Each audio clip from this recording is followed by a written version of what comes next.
we've got everybody in the room right now. We've got Argyle, Alligator, Bugs, Fado, and of course me and Drostin. Say hello, everybody. Hello? Hello. Hello. Hello. Wonderful. It's good to have you all here. We are, of course, talking about the big, everlasting KOS debate. It's always been a debate, but it's been brought to the forefront of the Reddit and Rust and general community again recently, and we thought it's time to bring in some of the pillars, public figures of the community, and ask them what their take on it is, on not just KOSing nakeds or non-nakeds, but PvP in general. And I guess we'll just throw the question out there. What do you guys think about killing on site in PvP? Anyone's free to go first. Well, I'll jump in here. Basically, this is Bugs. I think it is an intricate part of the game. And so trying to limit it or instill rules has never really landed for me. I actually tried it originally, and we started a legacy server. It wasn't nearly as popular. It was before we had the website and everything. And we tried to do a PvP pants rule where, we thought, you want to go out and harvest and you don't want to get killed. So maybe if you don't wear pants, you can go out and harvest. And then if you want to go PvP, you can put pants on. And then when you got your big boy pants on, you're ready to PvP. We tried that out for a bit. It was a mess. It just did not work. And it's not, at the end of the day, it's not what the game is about. And from my vantage point, it's a sandbox game where you can do whatever is there for you to do. And so, it sucks sometimes to get killed on sight. But if that level of danger wasn't there, you wouldn't have the same level of adrenaline going on when you get into an instance like that. It just wouldn't be available. Absolutely. I agree. Yep, cutting wood would be just cutting wood without the maniac in the valley next to you. It'd be a there's harvest nothing game. to lose. Yeah, it'd be Minecraft. The only system I've seen that actually worked a little bit to, on the KOS thing is I played on a server, I think it was Legacy actually, where during the week PvP was off, rating was off. Oh, no, sorry, rating was off. There was still PvP. But once the weekend rolled around, it was like the fucking purge, and you basically spent the week preparing for the weekend of just absolute hell. Oh my god. Yeah. I like that. I think with that, though, it adds too much predictability to it. And I think, like Bug said, some of the uncertainty of Rust is where the magic is. So not knowing when you're going to get raided, not being able to predict it's going to be Saturday night, it's going to be Sunday, but kind of sort of that just anxiety, even paranoia playing the game for me is, as odd as that sounds, it's actually an intriguing part of it, where if you go out and you're in the woods, like, you could die at any minute. And it's like, with great risk comes great reward. So when you go out and get that great yield of ore and you're pushing yourself to go a little bit, farther, and then you're risking more, that's where the magic is. And I think that anything done to limit that, for me, is a big turnoff. I know there's modded servers with different rule sets, different safe zones. My background is I'm a big vanilla Rust player. That's where I played in Legacy, and that's where I continue to sort of gravitate towards. But I think that, any system they put in place to sort of neutralize that is very, very difficult. So people have talked about, safe zones on beaches, or systems where if you're a player who kills a lot of players, you're flagged differently or something like that. And I don't think that would really be overall beneficial to the game. Yeah. Sorry, go ahead. I was about to ask what you thought about it. No, go ahead. I was going to say, I agree with that statement about that element of danger adding to the magic of the game, because as a person who ends up dying a lot, especially on site, it sucks, but I feel like if I was on a PvE server and I'm going around having all these interactions with different players that turn out to be not hostile, it would make them less genuine and less exciting, because in a world that's filled with the potential of hostility, it makes it that much more interesting when you find people that are willing to randomly join you or let you in their house or engage in you in ways that are less than orthodox or the way that the game is originally intended to play. Absolutely. Yeah, that's a great point. I never thought about that, but definitely, that in a world of crazy people, if someone's nice, you know they're actually nice and they're not, secretly a dick waiting to, I don't know, steal your stuff when your back is turned, because they can actually shoot you in the head. What do you guys think about killing nakeds is another big thing. We've talked about PvP in general. Say again? I'm sorry? I think you cut out. Oh, did I? Hello? No, we can hear you. He's fine. Yep. Okay. On our end. All right. I can see you. Yep. Oh, Sorry okay. about that. Weird things happen sometimes, but we've talked about PvP in general, but what about killing naked? That's a big thing that people like to complain about is, why'd you kill me? I'm just naked, what's your thoughts on that? Because we all know I can be naked and have an AK, hiding inside any of my crevices. What's your thoughts on that? I think that the potential that a naked might not be exactly a naked is always something that people are nervous about, because I know there's been plenty of videos and streamers who have that trolling where they're just like, hey, I'm a guy, could you just give me some food? I'm hungry out here. The guy opens the door, whips out an AK, kills everybody inside, and he's like, haha, those idiots. And I think everyone's like, well, that ain't gonna be me. I'm shooting on sight. So I think a lot of trust issues come from that. But that just comes with the territory when it comes to survival games. Because I know even in like DayZ or anything else that has this premise to it, there's always that element and issue of mistrust that everybody has, because you got stuff and everybody wants your stuff and you don't know when you're gonna get hit. So that's just something I feel that comes with the territory and adds to the interestingness and ways that people can interact in this game, because it can turn into a giant social experiment with that element to it, and I think it just adds to the more intrigue that Rust has, or games of this nature. Well, I think that, and I agree with Argyle, and that the human interaction, the social dynamic of this game is really what makes it such a great game. It's people can do whatever they want to do and they can be whoever they want to be.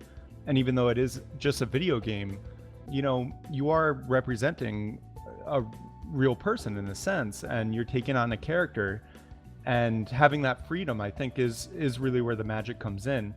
With regards to nakeds though, and whether to trust them or not, I think one thing I'd like to see in the game would be the ability to see what people have equipped on their hotbar on their world model person. So if the person does have an AK, they couldn't be carrying it around without us seeing it. We could see that they got a spear back there, a hatchet, and a pipe shotgun or something, And with the addition of that, you could actually really see if someone is truly naked and they just have a rock and a torch. And that would, I think, open up a lot of, possibility for trust and for earning trust, as opposed to right now where it's kind of like, well, I've been screwed over by a naked before who popped off, an AK out of nowhere and killed me. So I'm just going to kill every naked on sight because I don't want to lose my stuff. Yeah. What about you, Fado? What do you think? Yeah, absolutely. I mean, Bugs' idea of being able to see what a player has equipped, I think, is essential to the game, at least in terms of what's on their hotbar. I mean, if you have an AK, it should be slung over your back. If you have something that could fit on your belt, like a hatchet, be hanging off your side. I think that is, definitely a logical progression, and I hope to see that. I just kind of want to echo what they said, though, about it being sort of this grand social experiment. And to me, that's what Rust is. Beyond the PvP, beyond everything else, it is this sort of platform where they haven't told us we have to kill each other. We have the tools there to do that. And on the, at the other end of the computer, there is a person. So there's somebody who worked very hard to acquire materials to build that house, or to do whatever it is they're doing in the game. So when you are killing somebody or raiding somebody, you are in a sense affecting them. You're affecting perhaps their mood. They might go into work angry or take it out on their girlfriend. You never know. I mean, it's a game where people's emotions run very, very hot, especially on vanilla servers.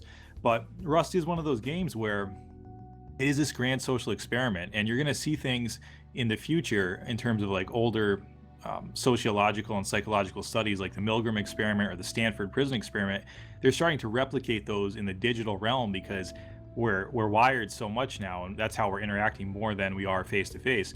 So you're going to see things like that kind of playing out in a digital environment, and Rust is a perfect game to kind of replicate some of those same experiments. I mean, people don't have to take on these roles, but with regard to the killing nakeds, I mean, I think there's this assumption that being naked equates to innocence or something, and that's not necessarily the case. I think the concept of being naked in Rust in general is really an interesting design decision. The fact that they put that in is really ahead of its time. But I don't want to digress too much. But in terms of killing nakeds, it's I don't think anything should be put in place to allow you not to do it. I think what Bug said is a perfect sort of happy middle ground to be able to see kind of what they might have on their at least their belt, and that would be a step in the right direction. Definitely. I think there'd still be the little bit of mistrust, because if it was only your hotbar, you could technically, drag it out of your inventory onto your back or onto your hotbar and then just, whip it out and shoot people. But I love that idea. I've seen it mentioned before, but it was always in the form of like someone suggesting a backpack that gets bigger as you have more stuff. I love that suggestion, something like by that. the way. The backpack? Yeah, the backpack that like grows on your back. The backpack's too ambiguous, though. It's not clear enough. Silly. Yeah. I mean, it achieves what it needs to achieve, but it's kind of goofy. It's a different. You could have both mechanics, though. I mean, H1Z1 does both. Do Right. they? Yeah, H1Z1 has a backpack that is shown on the player's back, as well as whatever items are equipped on the hotbar are shown on your player as well, and it can be anything. It's grenades, pistols, melee weapons, rifles. You'll see it on the guy, so you'll know exactly what they have. Well, I think, too, it opens up an interesting design decision, too, because say you're naked and you have an AK, but it has no ammo in it. You could essentially go up and intimidate other nakeds and be like, don't make me take this off my back. And so it creates those interesting emergent gameplay aspects that I think would really lend itself well to sort of more of a dynamic interaction, too. Yeah, that was my go-to in DayZ if I was actually unarmed, was just find a little pistol and try and hold people up with it and hope they had ammo for my pistol on them. Or use like a flashlight because you hold it like a gun to hold people up. I forgot about that. It looks like you have a gun from a distance because they hold the flashlight like a pistol, like pistol grip and everything. You could trick people from afar. That was less effective though. But should there be, along the lines of PvP and showing items and things about your character that you play visually on you, should there be should there be some sort of visual cue that you're a violent player? Like, maybe not the name over your head is bright red or something, but something kind of subtle, like, I don't know, tattoos come to mind, or like little scars on you or something. Do you think something like that you couldn't spot from across the map, would that be beneficial to play, or what do you guys think about that? I think that would add an interesting element. I've always wanted something in Rust where, like, they have all these pieces that you can collect from when you kill players, like skulls, bones, meat, whatever. I've always wanted buildings and wearable gear to be crafted from skulls and other player items, so that you could run by a building and it has like a wall made out of skulls or bone, and you're like, oh shit, maybe I shouldn't come by this house because it's made of bones, and this guy had to kill a lot of players to make this wall. Or you see a guy just like decked out in like human meat, and you're like, well, we know that guy's killed a lot of people. So I always thought it would be interesting if there was those kind of items in the game, just to add an element. And I know people would pursue them. It would definitely add to a lot more killing on sight, but I mean, that's just kind of how the game goes. I don't know. As far as killing nakeds, though, I feel like I've seen a lot more naked on naked violence than anything else, because when you talk about kill on sight, it's always a connotation that one of those people who kills on sight has a gun. I've been killed on sight plenty of times with a rock or a torch. Yeah. So that's just as viable. The beach is as much as a bloodbath without people coming in with guns, and it gets out of control. And I think the suggestion of putting items on the player would definitely deter some of that instant violence. But I think that the biggest thing, if you do want to leave PvP in and direct people to be cooperative and less killing on sight, you need a threat that the game presents itself. I've always wanted a major PvE thing that people need to get together to take down. And I know the helicopters have recently come into the game, and that's definitely something that people can work towards to fight, but I think it needs to be something on the land, so people can see it from far away and then go after it together as a team and use a coordinated effort. Because the helicopter just comes out of nowhere and will just murder people and be on its way. Like I think Bugs brought up earlier, the helicopter's great, but it's a high-end encounter. It's something that players that have been grinding up and stocking up weapons and gear to actually engage, because when you get hit by that thing, you're like bleeding 80% if you don't have the right armor, and it's really intense.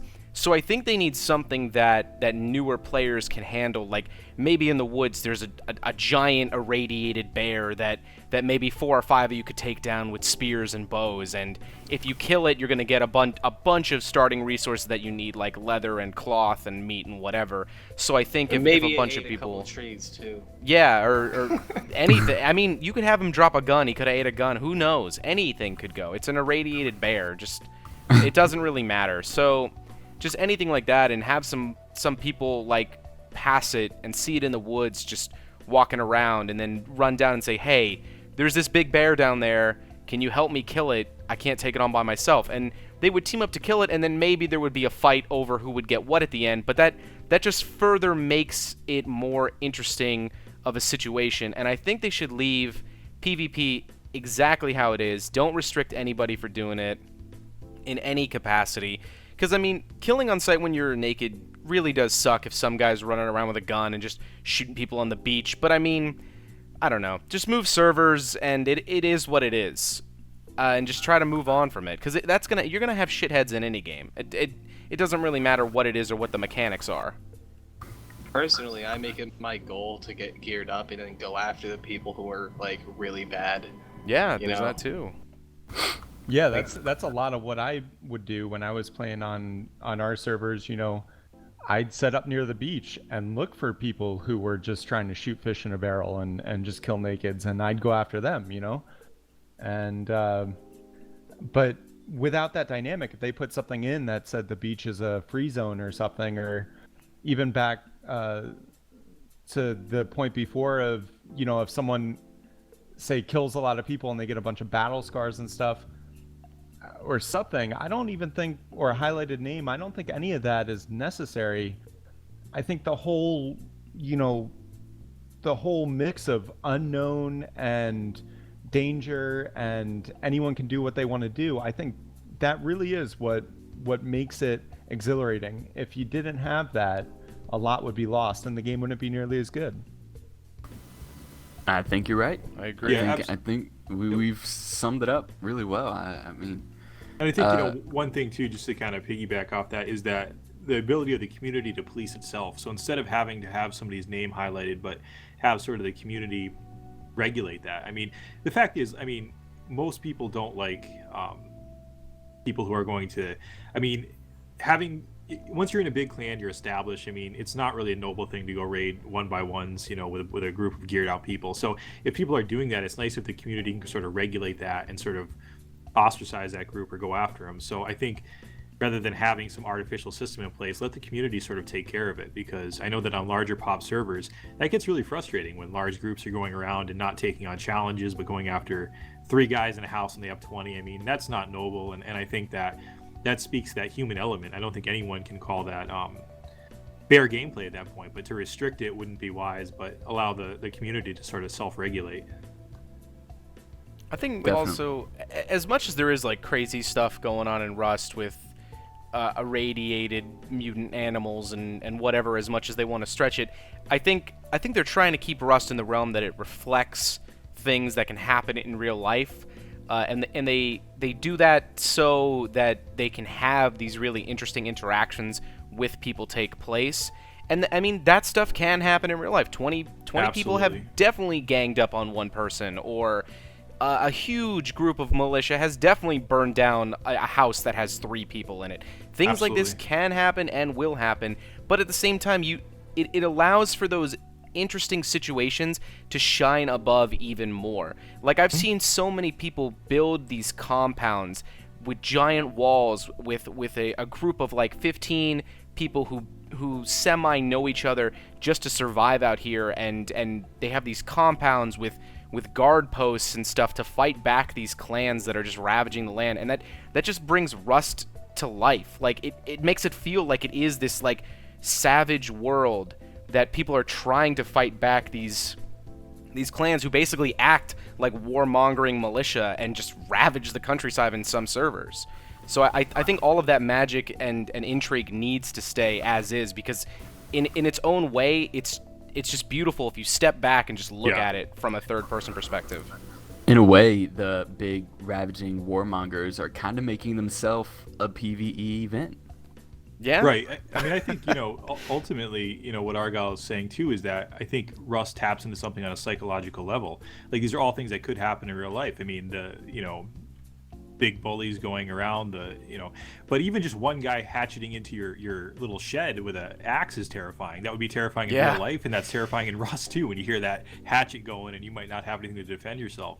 So I think that for me is kind of getting back to that crux of that PvP sort of experience in Rust, is there's a very clear psychological piece to it where it engages you on somewhat of a primitive level. I know it's a video game, but because of the loose sort of boundaries that Rust has, it sort of engages in you, that flight or fight response. I mean, there's been times where I've played Rust, and I've played a lot of Rust, where I had to actually take a break and I felt drained from it. Unlike any other game, it's not like Call of Duty or Counter-Strike, you respawn, you have all your shit with you. I mean, I think there's a really heavy psychological component to Rust that isn't talked about a lot, and maybe we don't fully understand, but I think it engages us on sort of a primitive level. Absolutely. The shaky hands in the middle of an intense situation is like no other. That's kind of how I judge how exciting games are, is if it's kind of ruined some other games for me, is because I'll play it and it's not exciting like it used to be, because I've experienced Rust. It's kind of set the bar for intensity in crazy experiences in video games. It started with DayZ, the first survival game I played, and now it's on to Rust. That's an essential part of it, just being fucking terrified, not wanting to die, not wanting to lose the stuff you've had, that you've worked maybe all goddamn night for, that could be taken away in an instant. That's essential, absolutely essential, the possibility of losing everything. Yeah, nothing gets that adrenaline going like losing all your shit, or the possibility of it. Yeah. I know. And I think yeah, definitely. I think a big thing for people who maybe feel like Rust is too PvP or too kill on sight, or they think something needs to be changed, I think a huge thing of it is finding the right server. We touched on it before, but finding a server that maybe isn't PvE, but that has some decent people in it, I think a lot of the official servers are, of course, going to attract just your run-of-the-mill, I'm just trying to kill things and, shoot everything up. But maybe go to a community server, find a nice community vanilla server. Ours in particular is wonderful. I joined this and haven't left. I think the first day I joined was when I saw Drostin Blast in chat that he was doing the live show, so maybe that's what's kept me here. But whatever, it's good. We have good people on here. They're building a medieval town on our goddamn server right now, So, find a good server and it will exponentially increase how much you enjoy this game, and give you people to shoot if that's your thing. I'm not saying you're safe there, but it's definitely more fun. I think playing... Oh, sorry. Go ahead, Veda. That was Bugs. Yep. Oh, Bugs. Sorry. Yeah, I was just gonna say, I think potentially more important than the right server is finding the right group. That's what I was gonna say. You need the right group of people. It doesn't, because the server is the server. It's a place to play the game, and there are a lot of different things that go in, especially if you play modded and everything like that. There's a lot of different aspects that go in, but at the end of the day, if you get in and you're just a lone naked man on the beach, you're not going to have much fun in this game. You really need a group of people, or at least a friend, and so I think at its core, that's what's really needed here, is to find the right group of people, and then you can have a great time. And it doesn't even matter so much about where you're playing. It's who you're playing with. Yeah, losing all your stuff when you're alone and mostly new really sucks, but getting just destroyed with a good friend is kind of always a good time. You don't really care about misery loves company. Yeah. Absolutely. It's more fun. Amen. As much as Rust goes on, and it is a survival game because you have to eat and live out in this world, Rust is at its core a building game. I usually divide survival games into two categories, and I call them scavenger survival games and crafting survival games. And DayZ is probably the purest scavenger survival game there is, and that game is purely about survival. You have to find what you need to get by, and if you don't, you're going to die. Rust is about going out in this world and making your own. And you need a reason to build. You're always building something in Rust. You're building weapons, gear, house, whatever. You're always building. And the potential that the other players can take what you've built and destroy what you built gives you a reason to keep building and to protect your buildings and to make more buildings, and it's all building. So if there's no reason to build, the game falls apart. And that's why the PvP is essential to this game to flourish and continue. Absolutely. I think, hitting on the nail on the head, though, for me is, with that aspect that people can sort of jack your shit at any point in time or get into it, always made Rust for me a more rewarding experience in that I remember, even in the early on Legacy, is getting very attached to the buildings or the bases that I was building and living in. And, when I would lose them, it would be, in a sense, heartbreaking. You'd feel like kind of really like a punch in the gut. And I think we probably all can speak to that. But I think Rust, with great risk comes great reward. So if it was a case where you could build your base and you had a building privilege, we kind of do have that in a sense. But if you had a zone around your base where no one could harm it or something, that would totally break for me the game. Yeah. But I think that the inherent aspect of being able to lose everything makes it more valuable. I don't know, Bugs. What do you think about that?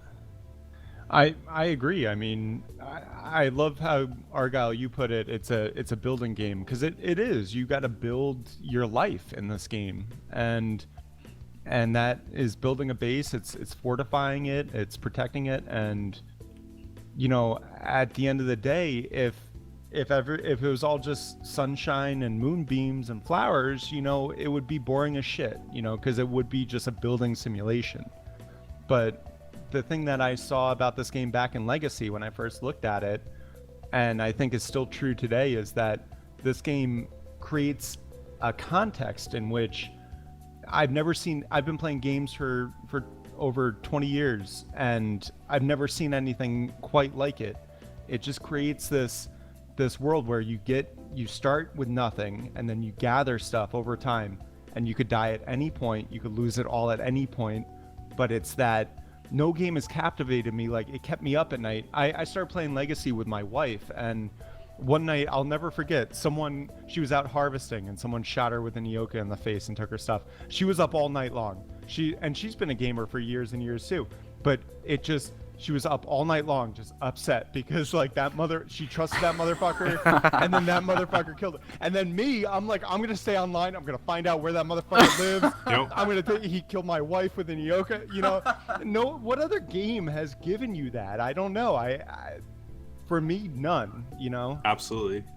There's people I'm seeing who literally take shift work as almost being security guards, like unpaid security work, just to stay up on their bases, stay in those towers, I do security work for a living, and if I ever get a plan and they ask me to do fucking security shifts, I will tell them to fuck right off. I do that 8 hours a day. I'm not gonna do that 8 hours a day in a video game. But it boggles my mind what these factions do. In running these servers, we got factions on every server that we run, and they all have their own thing, and they take shifts. They've got warning systems. They've got, on a fresh wipe, they've got game plans for exactly who does what. It's really, really fascinating what people create out of this seemingly nothingness. It's just this open sandbox thing, and then people create whatever calls them into action, and that's really that's beautiful. That's game beauty in my mind. They sometimes trade those jobs, though, for shelter and resources that these compounds and these factions offer. I've seen people saying that if you want to live here, you have to do so and so, and if you don't, then you're not going to be here. It's either you're gathering or you're helping protect this base. So I've Yeah. definitely seen evidence of that out here. Absolutely. And I think that's great. I love that too. Wood bitches. Yeah. Yep. Some servers a have hatchet, slave come trades. back. I mean, I think Fado, Yes. there was a slave trade on your server. Yeah, I was trying to incite a rebellion. I was saying, guys, wouldn't it be better if you unionize? And it was a very divisive term. And then, one guy Unionize. one guy came up and he was like, I don't agree with the term slave. I'm like, why does your this guy's name say slave master? But it was this interesting dialogue that was occurring about something deeper than the game, but about this notion of slavery. Well, I'm not a slave, I'm a worker. I said, but this guy's called the slave master who has, technically command over you. So we got in this really kind of more of an existential dialogue about it. And that, again, is part of the beauty of the game. Like, it really is a beautiful game, like Bug said. It's hard to define. I mean, I feel like, even doing some of the videos, like the raid cams and everything, it shows such a small part of the game. And people think, oh, that's like Call of Duty. That's like, Battlefield or something. It's not. It's much deeper than that. It's a very hard game to define. But absolutely, it's I'm kind of rambling, but it's something else, and I think it's a hard. It's just that you gotta really appreciate it on a certain level and see sort of some of the beauty that's not defined. My favorite interaction that I've ever seen in Rust, this is back in Legacy. I was fairly new to the game. I just respawned. I'm trying to meet up with my brother. It's dark out. And I see some two torches in the distance, and I'm like, oh fuck, so I hide in a bush, right? And these two naked guys run past. One of them's chasing the other, just yelling, "You don't know me? You don't know what I'm gonna do?" As he's swinging his torch at the guy, and I lost my shit laughing. I don't know why I found it so funny, but Yeah. It's just in my mind a huge social experiment. I mean, that's what the game is, Yes. and that is limitless. Yeah. And stuff like this happens organically. Like, yeah, you've got the big clans that'll get together with a game plan, build a big base, but sometimes communities just kind of organically happen. Like, I can't remember where I was playing or what server it was. It was a long time ago, but I was just running around, and there was this guy with the house, and I was just gathering resources. He came out and was friendly. I was like, I'm thinking about building somewhere around here. He's like, oh, that's cool, dude. You can build over there. We can kind of like protect each other's stuff. And so I did, and then another guy came, and we just kind of organically had this little, we called it a neighborhood, a little neighborhood popped up in this valley back in the day. And I love that. Like, we didn't plan it. We didn't say, all right, we're going to build a neighborhood. We just kind of all realized, hey, everyone here is friendly. We can all kind of help and protect each other. This is good. Let's make this a thing. Everyone settle here. And that stuff can just happen. It's not a scripted game mechanic, or if you gather this much this and craft this item, you can then build a neighborhood. It's you go and you meet a person, and that person's personality clicks with yours. You've made a friend. You have a friend in game, someone you can trust. You can build a neighborhood, build around each other. And we've said it multiple times throughout this session, but that doesn't really happen in a lot of games until the survival genre really came to the forefront. That didn't happen many places, and it just gives you a certain type of feeling, and it's a good feeling. Just that player. Oh, go player ahead. I'm sorry, Argyle. It's just that player-driven narrative. I think it's it's not. There's not fetch quests. There's not a lot of structure in terms of what you're told to do. But that's where the magic happens. That's where the stories are told. I mean, that's for me. Rust is one of those games you log in and you're like, yeah, I'm just going to log in for 5 minutes. I tell my fiance this. I'm going to log in for 5 minutes, and then you log in and you realize something bigger is going on and you get caught up in it.